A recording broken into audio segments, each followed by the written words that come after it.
The book of Revelation is filled with some of the most intense and, let's be honest, debated imagery ever put to paper.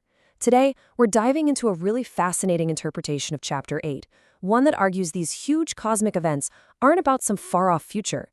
Instead, it sees them as the divine setup for a very real, very bloody historical conflict, the Roman-Jewish War.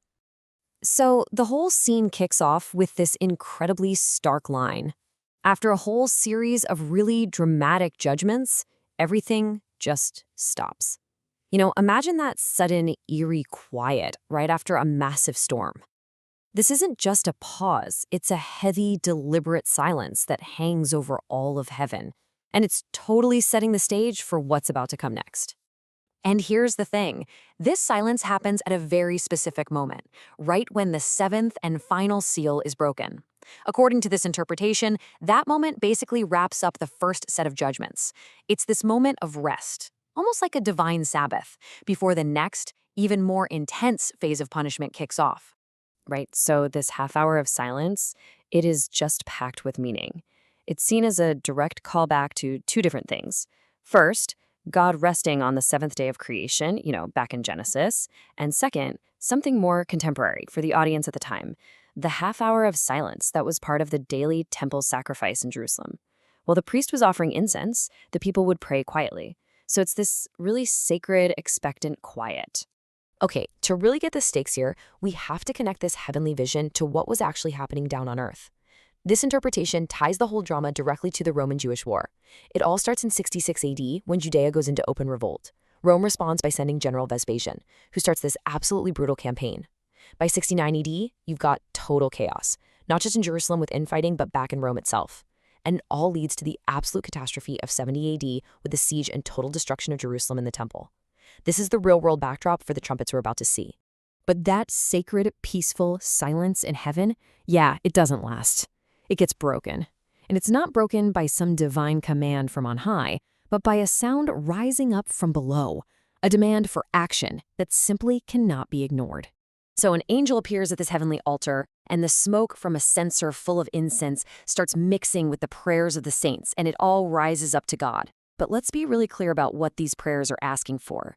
It actually points back to an earlier chapter, where these souls are crying out, "How long, O Lord, dost thou not judge and avenge our blood?"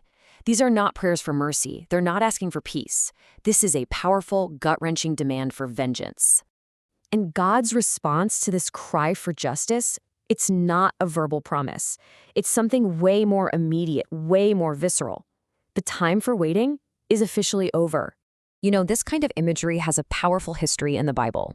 The prophet Ezekiel has a very similar vision, where coals of fire are literally taken from the altar and scattered all over a city that's been marked for destruction. It's a well-known biblical symbol for imminent and fiery judgment coming directly from God. So the angel takes that very same censer, the one that carried the prayers for vengeance up to heaven, fills it with fire from the altar, and then hurls it down towards the earth. It's this stunning reversal. The very vessel that carried the prayers now becomes the instrument of wrath. Judgment is on. And the impact is immediate and cosmic. That heavenly silence is just shattered by this terrifying blast of voices and thunder and lightning and a huge earthquake. Now get this. This isn't the war itself. Think of it as the signal that the war is about to begin. It's the final, divine fanfare before the main event. As all that chaos from the censer erupts on earth, 7 angels step forward in heaven. They're handed 7 trumpets, literally the instruments of war. But they don't blow them right away. There's this moment of absolute, terrifying anticipation as they just prepare themselves to sound. The agents of destruction are all poised and ready to go. So the stage is set. The prayers for vengeance have been answered with fire from heaven. The instruments of judgment are in the angels' hands. The question that's just hanging in the air is, what happens now? What kind of devastation is that first trumpet blast about to unleash on the land of Judea, which is already caught in this desperate war against the Roman Empire?